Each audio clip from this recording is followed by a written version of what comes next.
আর কত রামিসা মরলে ভাঙবে রাষ্ট্রের ঘুম। তনু থেকে আসিয়া, বিচারহীনতার আড়ালে কার নোংরা ফায়দা। আসসালামু আলাইকুম। আজ কোনো রাজনৈতিক কোন্দল নয়, কোনো আন্তর্জাতিক যুদ্ধ বিগ্রহ নয়। আজ আমরা কথা বলবো আমাদের নিজেদের ভেতরের এক বিভৎস পচন নিয়ে। রাজধানীর পল্লবীর সেকশন 11 এর একটি অ্যাপার্টমেন্টের ফ্ল্যাট।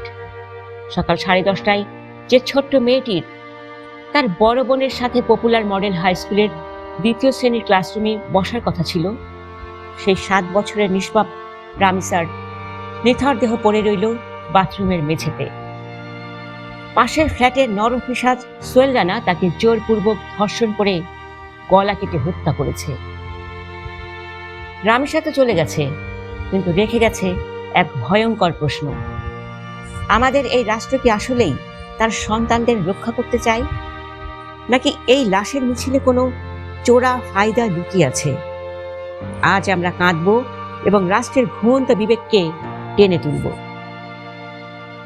রামিসার এই রক্ত আমাদের 1 দশক আগের কুমিল্লার তনুর কথা মনে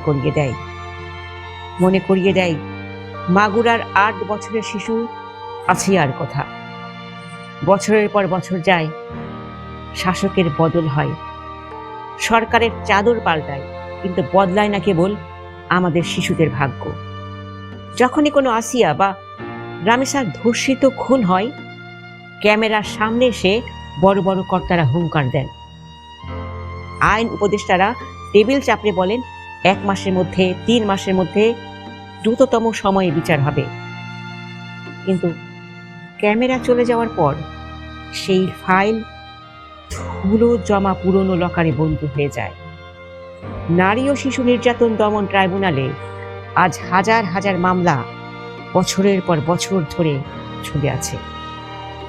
বিচারের এই দীর্ঘ সত্যতা কি শুধু অবহেলা, নাকি এর পেছনে রয়েছে কোনো সুগভীর মনস্তাত্ত্বিক রাজনীতি?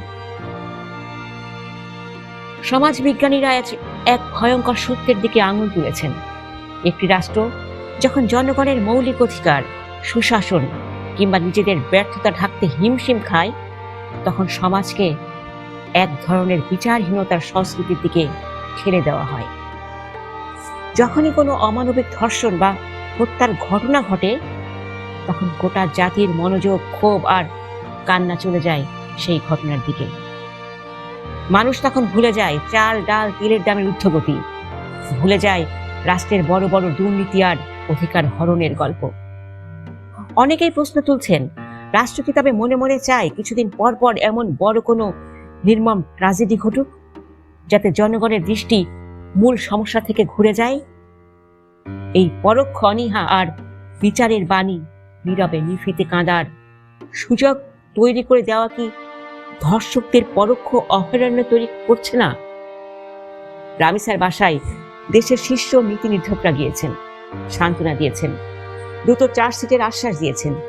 কিন্তু আমরা তো জানি, চার্জশিট জমা হওয়া মানেই বিচার শেষ হওয়া নয়। আসিয়ার পরিবারও এমন আশ্বাস পেয়েছিল, তনুর বাবাও পেয়েছিলেন।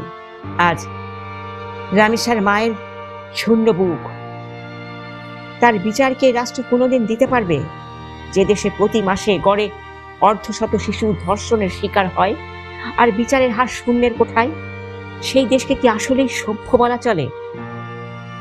দর্শক, আজ রামিসার লাশ দেখে যদি আপনার চোখ দিয়ে জল না পড়ে, তবে বুঝবেন আমাদের সমাজটা পাথর হয়ে গেছে। রাষ্ট্র যদি আজ এই বিচারহীনতার সংস্কৃতি ভাঙতে না পারে, তবে মনে রাখবেন, পরের শিক্ষার্থী হতে পারে আমার বা আপনার ঘরের কোনো সন্তান। রাষ্ট্র কি সত্যিই তার ভুল ত্রুটি ধামা চাপা দিতে এই লাশগুলোকে ঢাল হিসাবে ব্যবহার করছে? আপনার বিবেক কি বলে? কমেন্টে আপনার ক্ষোভের কথা জানান। রামিসা, আসিয়া ও তনুর রক্তের ঋণ শোধ করতে এবং এই বিচারহীনতার বিরুদ্ধে আওয়াজ তুলতে ভিডিওটি শেয়ার করুন। আমাদের সন্তানদের জন্য একটি নিরাপদ বাংলাদেশ করতে আমাদের সাথেই থাকুন। ধন্যবাদ।